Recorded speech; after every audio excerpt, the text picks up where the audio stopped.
கிறிஸ்துவுக்குள் அன்பானவர்களே, ஆண்டவராகிய இயேசுவின் நாமத்தில் உங்களுக்கு என் அன்பின் வாழ்த்துக்கள்.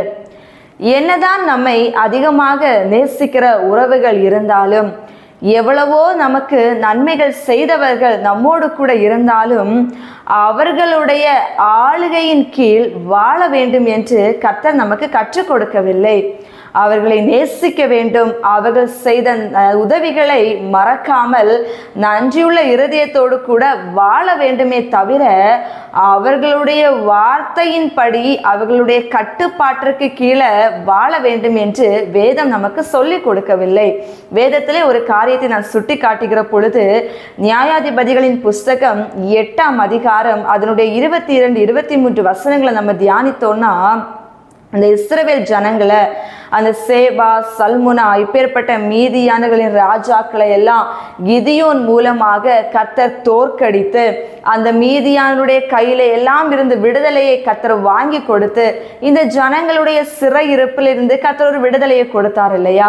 இதை பார்த்த இஸ்ரவேல் ஜனங்கள் அந்த 22வது வசனத்துல என்ன தெரியுமா சொல்றாங்க? இந்த அளவாக எங்களை நீங்க மீதியான கையிலிருந்து எங்களை விடுவித்து கொண்டு வந்துட்டீங்க, அதனால நீங்களும், யாரு, கிதியோன் ஆகிய நீங்களும் உங்களுடைய குமாரனும் தான் எங்களை ஆள கடவீர்கள் என்று சொல்லி கிதியோனை பார்த்து இந்த வார்த்தையை சொல்றதை பார்க்கிறோம். அதற்கு கிதியோன் என்ன தெரியுமா சொன்னாரு? 23வது வசனத்தை அவர் சொல்லுகின்றார், அதற்கு கிதியோன், நான் உங்களை ஆள மாட்டேன், என் குமாரனும் உங்களை ஆள மாட்டான், கர்த்தரே உங்களை ஆளுவாராக என்றான். எவ்வளவு அழகான ஒரு வார்த்தை பாருங்க. நானும் உங்களை ஆள போடுறது கிடையாது, என்னுடைய குமாரனும் உங்களை ஆள போறது கிடையாது, கர்த்தர் தான் உங்களை ஆள வேண்டும் என்று சொல்லி அழகான அந்த வார்த்தையை அவர்களுக்கு முன்பதாக சொல்லுகிறதை பார்க்கின்றோம். இன்றைக்கு நம்முடைய வாழ்க்கையிலே இப்பேற்பட்ட ஒரு எண்ணங்கள் இருக்கிறதா? அன்பு ஜனமே, ஒருவேளை நாம் பிறருக்கு உதவி செய்கின்றவர்களாக கூட இருக்கலாம். நம்ம அநேக அவர்களுக்கு நன்மைகள், ஆபத்திலே உதவிகள், பல நேரங்களில் அவங்களுக்கு ஒத்தாசையாக இருந்து எல்லா காரியத்தையும் செய்து தூக்கி விடுகிற ஒரு சுபாவம் நமக்குள்ள இருக்கலாம் இல்லையா? ஆனால் அப்பேற்பட்ட ஒரு செயலை செய்கின்றவர்களாக இருந்தாலும் நமக்குள்ள என்ன சிந்தை தெரியுமா இருக்கணும்? இங்கே கிதியோனை போல நம்ம அவங்கள ஆளணும்னு சொல்லிட்டு ஒரு எண்ணம் இருக்கவே கூடாது. கிதியோன் என்ன சொன்னார்? நான் ஆள மாட்டேன்னு சொன்னார் இல்லையா? அதே மாதிரி ஒரு எண்ணம் நமக்குள்ள உருவாக்கப்படணும். நான் உங்களை ஆள மாட்டேன், நீங்க நான் உங்களுக்கு உதவி செய்கிறேன் என்பதற்காக என் வார்த்தையின்படி தான் நீங்க வாழணும், நான் சொல்லுகிற இடத்துக்கு தான் நீங்க போகணும், நான் சொல்றதை மட்டும்தான் செய்யணும், இப்பேற்பட்ட ஒரு அடிமையை போல நடத்துகிற ஒரு சுபாவம் நமக்குள்ளும் இருக்கக்கூடாது.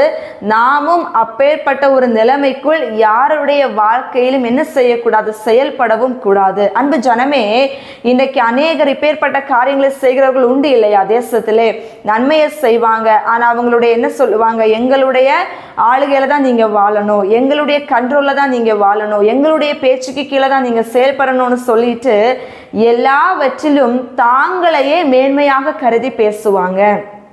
ஆனால் இங்கே கிதியோன் அதற்கு இடம் கொடுக்கல. இந்த காரியங்களை எல்லாம் கர்த்தருடைய சித்தத்தின்படி தான் செய்தார், அவருடைய வார்த்தையின்படி தான் செய்தார். ஆனால் ஒரு நேரம் கூட தன்னால தான் இந்த காரியம் நடந்தது என்று சொல்லி அவர் மிகைப்படுத்தி பேசவும் இல்லை.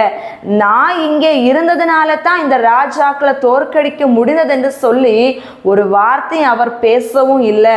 எல்லாமே அந்த கர்த்தரால் தான் உண்டாயிற்று, ஆகையினால் அந்த கர்த்தருக்குள் நீங்கள் வாழ வேண்டும் என்று சொல்லி அவருடைய ஆளுகைக்குள் ஜனங்களை நடத்துறாரு. இப்படிப்பட்ட ஒரு மனது நமக்குள்ளும் இருக்க வேண்டும். நாமும் அப்பேற்பட்ட ஒரு செயல்களின் கீழ் வாழ்வதற்கு பழக்கப்படுத்தி கொள்ள வேண்டும். நீங்களை யாருக்கிட்டே போய் நின்றுட்டு நாங்கள் உங்கள் பேச்சுப்படி தான் வாழுவோம், நீங்கள் சொல்கிறத மட்டும்தான் கேட்போம், நீங்கள் தான் எங்களுக்கு கடவுள் மாதிரின்னு சொல்லிட்டு எந்த மனுஷனையும் மிகைப்படுத்தி பேசாதீர்கள். அதை கர்த்தர் விரும்பவும் இல்லை, அது கர்த்தருடைய பார்வைக்கு அருமையானதும் அல்ல. உங்களுக்கு எப்பேற்பட்ட நன்மைகளை செய்தாலும் அவர்களை நேசிங்க, அவங்களை கனப்படுத்துங்க, அவங்களுக்கு நீங்க நன்றியர்கள் உள்ளவங்களாக இருங்களே தவிர அவர்களை தெய்வத்துக்கு சமமாக தூக்கி வைத்து அவங்க கட்டுப்பாட்டின் கீழ் தான் வாழ்வேன் என்று சொல்லுகிற ஒரு எண்ணத்தை உங்களுக்குள்ள நீங்களே உருவாக்கி விடாதீர்கள், இந்த இஸ்ரவேல் ஜனங்களை போல. அன்பு ஜனமே, நாம் தேவனுடைய ஆளுகைக்குள் வாழுவோம் இல்லையா?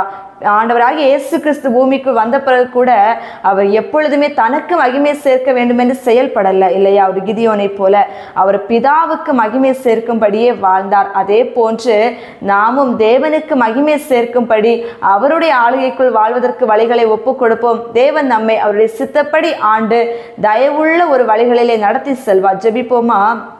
அன்பின் நல்ல தகப்பனே, எங்களை உண்மையான எங்கள் வழிகளிலே நடத்துவதற்கும் எங்களுக்கு நன்மையானவைகளை கற்றுக் கொடுப்பதற்கும் உம்மை தவிர இந்த உலகத்தில் வேறு யாருமே இல்லை.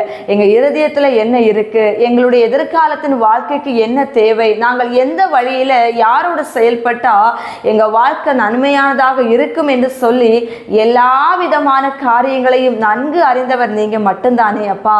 ஆகையினால் ஒரு மனிதன் எங்களை ஆள வேண்டும் என்று நாங்கள் மனிதனுடைய வழிகள் நேராக போகாம எங்களை உருவாக்கின தேவன் நீராக எங்களை ஆள வேண்டும் என்று சொல்லி உம்முடைய ஆளுகைக்குள் எங்களுடைய வாழ்க்கையை ஒப்பு கொடுக்கிற இருதயத்தையும் நினைவுகளையும் தேவன் எங்களுக்குள் ஒவ்வொரு நாளும் வைக்க வேண்டும் என்று சொல்லி உங்க கரங்களுக்குள் எங்களுடைய வாழ்வை ஒப்பு கொடுக்கிறோம். இயேசுவின் நாமத்தில் ஜெபிக்கிறோம் நல்ல பிதாவே, ஆமென். God bless you.